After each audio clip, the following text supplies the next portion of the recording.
So there were over 3,000 demonstrations across the United States. This May Day, school districts in 5 different states had to close for the day due to teachers taking the day off, with around 20 in North Carolina being forced to close for the day, 20 schools to be clear. And so there's a lot of single-day strikes demanding higher wages, fair treatment for workers. And this was a Democratic-led May Day demonstration, was front and center this year, which I think is important to talk about a bit, because I think May Day is an interesting holiday because May Day is an American holiday that is much more widely celebrated and respected internationally than it is in the United States. I think when we see May Day, we see often a history that has often been suppressed, right? Of the subversive labor movement that has been suppressed by sort of the, what we'd call the labor aristocratic labor movement, the pro-government labor movement, the Labor Day. Right. I think in the United States, we have this idea of Labor Day, which was presented as an alternative to communist anarchist May Day. Right. And so May Day was initially around these initial demonstrations for an 8-hour day versus Labor Day was just like commemorating the working person, no matter who he is. Right. And so I think it's important that we kind of see just the role that, May Day does tie back to subversive history. And I think it's important for the working people, us involved, activists around to really try to take that up. And so, that's why, we're trying to, it's why we have the rising tide. It's why we have these different propaganda pieces. We're trying to elevate these different things that are going on and really tell you about how we see the world and how we see people coming together. So it's why it's important that the Democrats don't control May Day.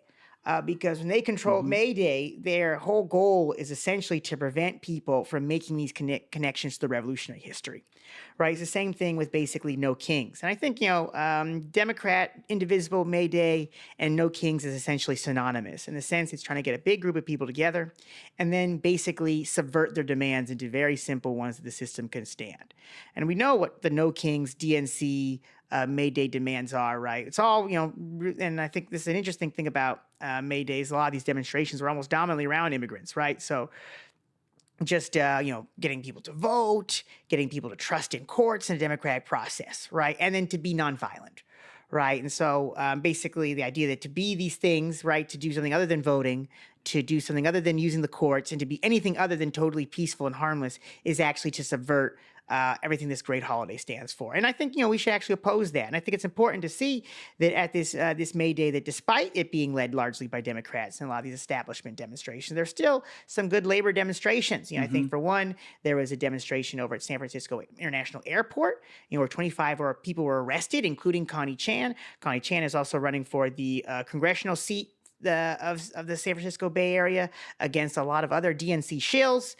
She's the only candidate I think that we found, who's like isn't financially invested in either big capitalist financial companies or just straight up Israel. Like Saikat Chakrabarti. Yeah, who is if you just look at her disclosures, it's literally like, I work for the government. I work for the board of supervisors. But you look at Shoykat's and it's like fucking pages. Yeah, I made that mistake a lot. Whatever. It's confusing. I wouldn't say we shouldn't respect him because he's like invested in Zionism. We should absolutely not mispronounce his name. I'm sorry. Yeah. But again, Shaikat is deeply invested in Israel and all kinds of Zionist entities personally. So he personally makes money off of companies that have been listed by BDS to be boycotted from. So that's just important to understand, because he's somebody who's gaining a lot of like left-wing traction. I think even a lot of like Bay Area meme pages have been hopping on his bandwagon recently, taking photos with him. And they might say, it's like, oh, we're just checking it out. But it's like we're giving a platform to a political candidate, right? So if you have a platform, you put somebody on that platform who's trying to seek higher office, you are helping them get higher office, unless you're actually putting them into that position to actually challenge them on a particular issue, right? So I think that's like the big thing, right? So I think that goes back to like basic media literacy that we need to be having when we talk about these issues. So we're not here to endorse Connie Chan, let's be clear, right? We're not here to even, disavow people like Shaikat Chakrabarti, but we're very clear, like who's actually participating in grassroots demonstrations and getting arrested, who's deeply invested in companies that are involved in Zionism and the Zionist occupation of the Palestinians. These are basic facts. And so we give you these facts and you can make your decision yourself. It's not a big deal. But circling back on to why there was a protest over at the airport. And so the protesters shut down the departures roadway at the international terminal for about an hour. And so this was in solidarity with about 2,000 airline contracted workers across 5 different companies that have been bargaining for about a year. Right. And so these companies have been yet to sort of respond to these negotiations to put forward an economic proposal. And so the workforce represented in the protest span a range of roles. These are people like that keep the airport operations running, wheelchair attendants, assisting elderly and disabled passengers, ticketing agents, cabin cleaners, baggage handlers. And so currently at SFO, the airport wage is $22 an hour. And the San Francisco minimum wage is $19 an hour. Wow, I didn't realize it was still that low. Jesus Christ, San Francisco. It's going to be, I think it turns to 19 at the start of July. So. Oh, wow. So it's not even that high Yes, yet. not yet. So the most expensive city in the entire United States pays you just enough money to not even live in Walnut Creek. Wow. Wow, America. So many of these workers are commuting and they're holding multiple jobs. And they're also a large section of these workers are immigrants. And to follow up on some of our previous reporting with one of our roundups, ICE has been detaining people at SFO. They've been working with SFPD to detain people at SFO, if you followed some of our previous coverage. So, the airport is an interesting intersection around a lot of these struggles against ICE, as well as the labor that operate this airport. It's also the worst airport in the Bay Area. It's the worst fucking airport. I fucking hate SFO. I hate how you can walk 30 fucking minutes to get there. Once you get in the airport to get to your terminal, I hate the air tram. I hate the BART to the air tram to your terminal. You always have to walk 30 minutes to get there. It's so big. It's so large for a city of 800,000 people, and you can go nowhere from there. It's ridiculous. It makes me so angry. OAK is the best airport in the Bay Area after Burbank. Burbank Airport is the best airport in America. I don't care what you think. Every other airport sucks except for Burbank. It's the best airport in the world. Best one. I've been to airports all over the world. They all mostly suck except for Burbank and OAK. You just get off the plane and then you're outside. It's amazing. And you're outside. You can get your bus. You can call your Uber. Your friend can pick you up. At OAK, you can just get on the train. You don't have to take a tram to the train. Can you believe that? Well, they're trying to close that down. And that is, again, why that's an attack on black people. It's an attack on black people because they don't want us to have trains. Yeah, they're cutting lots of transit all across the Bay Area. It's pretty sad. Yeah, it's ridiculous. So, that's a little bit about the May Day roundup. We have a couple more roundups. Dale, do you have any thoughts before we zoom into these other? Yeah, just a couple points. I mean, I think, like the stuff on Shoycott, we definitely don't endorse any politicians. I don't really, believe in them. I don't think you can trust them.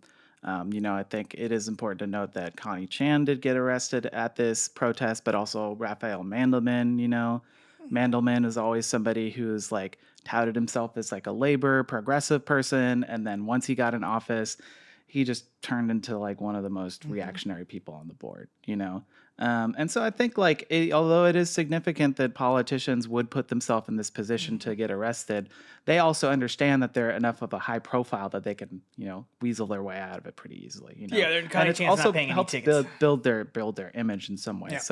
That's important to note. The stuff on Shoycott, there was they called it a rally, but it was an event. It was an indoor thing. Rallies happen outside unless you're protesting something inside a building, know?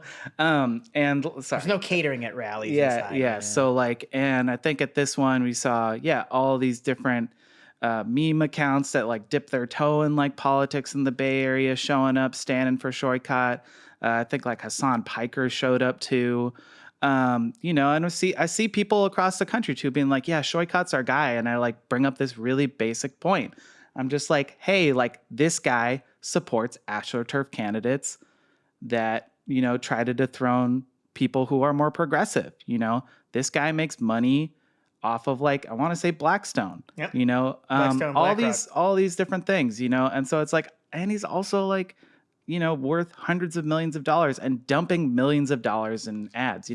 When I bring these things up, all people really have to say is, well, they either ignore it or it really just boils down to this kind of lesser of two evils. It's but this dude's all talk. Yeah. At least we know that Chan has practical organizing experience, not to say that I absolutely believe that she's going to be the best thing ever because I don't believe any politician, but we can at least point to that.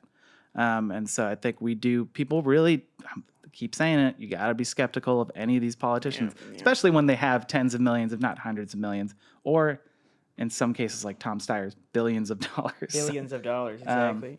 But yeah, I think the stuff about the airport protests was significant. You know, I think there were a lot of different like 1-day strikes that happened across the nation. And there was, you know, a large presence of like Indivisible, these different like labor unions that are aligned with the Democratic Party and nonprofits and such. But there are a lot of workers out there that are really trying to push, you know, things forward. Like I think with the airport in particular, you know, I think that's really significant because it could be leading to a much larger strike, which thankfully would hopefully be across all these different, you know, subdivisions of labor. You know, I know somebody who, at least for a time, worked at the airport cleaning cabins, and he was just talking about how the conditions that they were dealing with were awful. You know, they had to deal with like rats. It's just like inhumane that they would force people to be put in these situations, and they still have to commute there. You know, it's like they're asking for what, like $8 an hour more. That's not that much money, especially considering all that they're doing. You know, it's you know, this is an important thing that we need to keep an eye on, and it's important to recognize that we need to keep pushing the envelope with these strikes and such, and really try to move past these 1-day symbolic days to, you know, go even further. So I think it's great that all these folks showed up on May Day, you know, and we saw all these actions all across the country. But it's definitely something that needs to keep building over time. Yeah. And I think the last thing I'll say on this part, just around the whole influencers and candidates thing, it's just so funny to see like you know, left-wing influencers grapple on to some of these corporate Dems, because this is like the exact same thing that kind of happened with like, you know, center liberal and right-wing comics in Trump, right? As soon as like Trump starts like trying to court these different cultural figures, you see all these like male comics just sort of jumping on the train to sort of like pretend or at least joke around with the former president, soon to be president, right? Because the idea was they could create like an opening for their own platform by tying themselves to the administration in some way. And you've kind of seen how that's, you know, basically shot every single one in the foot, you know? And I think in that same way, you kind of see with, in our Bay Area context, you see a lot of these left wings, more subversive meme pages really trying to grab onto Shycott's campaign, because for them, it's like, oh, wow, we can actually get into the mainstream this way, versus actually like, you know, taking a principled stand against like corporate Dems. It's like, you think of all these, all we talk about in the Bay Area about these corporate forces sucking the life out of the Bay Area. It's like, it's right there. Like, we should have the basic media literacy to not support the same corporate machine that has basically destroyed the Bay Area, made it unlivable, and it cannot be trusted. So it's important to see that, you know, when this Hassan Piker comes out, you know, and like, I'm not like these people who criticize people like Hassan. You know, the DNC will say like, Hassan is irresponsible because he talks about free healthcare. That's dangerous rhetoric. That's crazy. The crazy corporate dim is fucking stupid. Fuck them. But the basic thing is, doesn't mean that he's like, you know, he actually knows anything himself, right? Like, you know, most of the stuff he says is, okay, it's fine. It's whatever. I'm not going to get into that. But